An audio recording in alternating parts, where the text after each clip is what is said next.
What up, boxing people?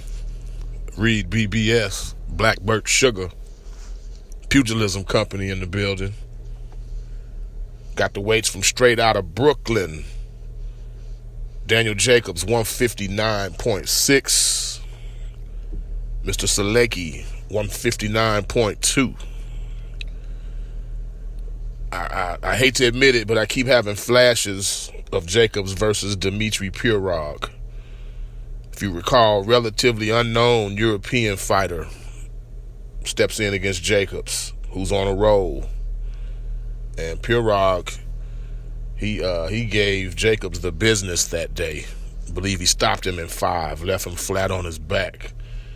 Now, I'd be remiss if I didn't mention Jacobs' grandmother had passed the week of the fight, in fact. And trainer Andre Rozier, he wanted to postpone the fight. He felt Jacobs was in no condition in terms of his mentals to carry on. And that proved to be true. Not only that, Jacobs was also diagnosed with cancer shortly thereafter. Nonetheless, he took a serious L against Pirog. I don't know why I keep having flashes of that. Regardless, the safe pick is Daniel Jacobs by UD, but I am expecting a hairy moment or two along the way. Big Baby Miller, my man, Big Baby. Hard work, dedication, and cheeseburgers. Weighed in at 304 and a quarter. Yeah, I didn't stutter either.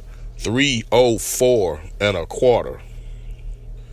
Johan Duhaupas, 244.2. I spoke yesterday of Big Baby reminding me of the Greg Pages, the Tony Tubbs. Tony Tubbses of yesteryear, despite the, despite how they looked with their shirt off, they still were athletic, good footwork, good movement, on their toes, dancing. But Big Baby is taking it to a whole new level. 304 and a quarter. That's a big old jiggly body right there. You're jiggling, baby. Go ahead, baby. You're jiggling, baby. Go ahead, baby. Mr. Duhaupas is he's a tough dude, but he's not a next level heavyweight. He's not even a gatekeeper, really. He's just that guy you're supposed to beat to get to that next level. I got Big Baby by UD, a late stoppage, and then it's on to Joshua in August. I used the word levels a second ago. It's all about levels to this. That's what Eddie Hearn is learning with this back and forth with Team Wilder. It's levels to this, man. Eddie Hearn doing big business in England with Anthony Joshua. Eddie Hearn is the man over there.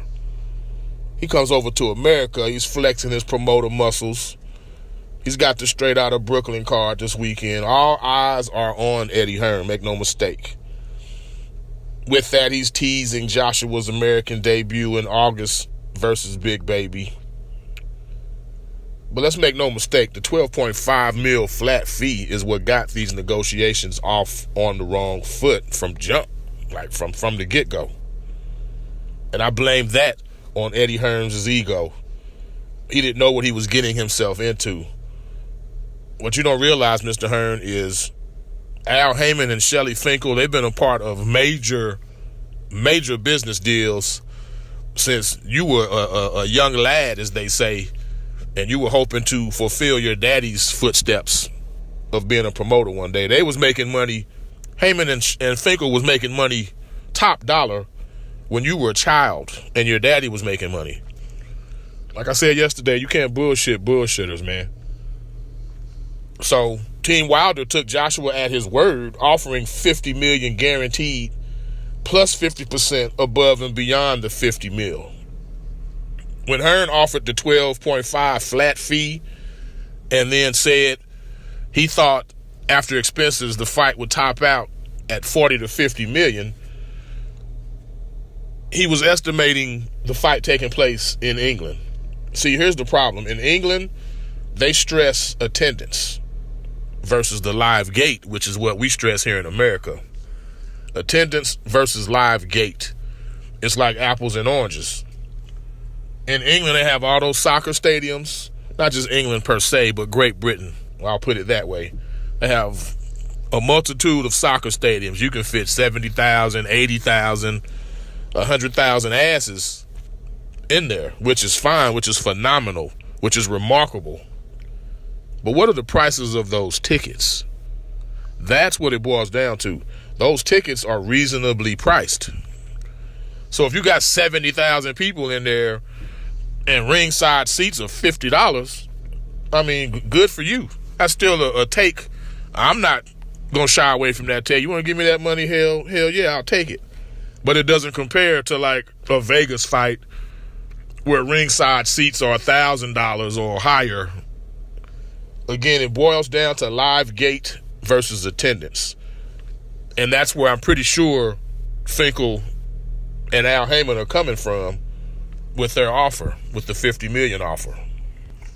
Now they got Hearn rattled. This was supposed to be his coming out party to America. Hey, I'm the big bad European promoter. I'm trying to take over in America. Now he's deflecting. Oh, they won't meet with me face to face. Oh, hey, look over here. I have a big announcement in 2 weeks. Oh, hey, over here, I think I could promote the Charlos better. These are all smoke screens. He got caught with his pants down. He tried to step up to the big boys, and he got knocked back down a peg. And in the process, I think he's making Anthony Joshua look bad. If you want the fight, take the fight. The fact that you came at them wrong from the get-go is why they don't want to meet with you, Eddie Hearn. You threw out a bullshit offer. They threw out a better one. Do you want it or no? If you're going to take the big baby fight in August, just say that. Either way, you have to eventually make this happen. You can't continue to make Joshua look bad. Anthony Joshua versus Deontay Wilder has to happen sooner rather than later. And you're the only person that's in the way of this. I could rattle on about that for days, but I won't. We're going to be in and out with you as usual. Liam Smith had an allergic reaction of some sort, some illness, forcing a postponement to his WBO junior middleweight title fight with newly crowned champion Saddam Ali.